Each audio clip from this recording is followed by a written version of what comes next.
السلام عليكم، عاملين ايه؟ انا استوديوكو زكلون ورجعنا لكم بفيديو جديد وعشر حقائق عن لعبة ايس كريم، ويلا بينا نبدأ.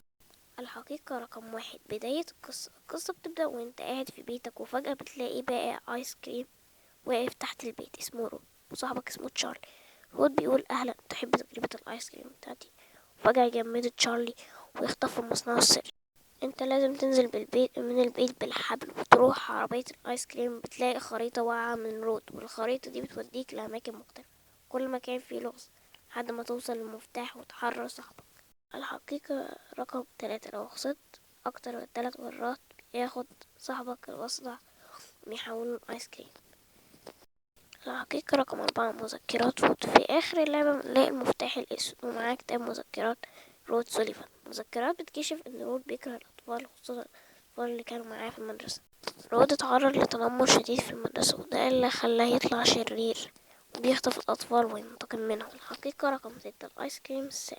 رود مش بس بيقتل الأطفال، ده بيستخدم أجسامهم ويصنع منه آيس كريم سام. الدهون اللي فيه بتتحول لسام يقتل أي حد ياكل منه.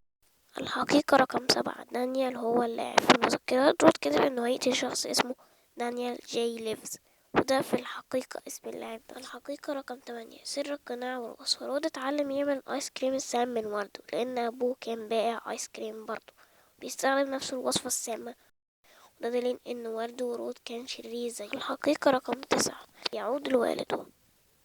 في نفس الأوضة اللي بنلاقي فيها المذكرات بنلاقي قناع رود، والقناع ده في الأصل كان لوالده وكان بيستخدمه في قتل الأطفال.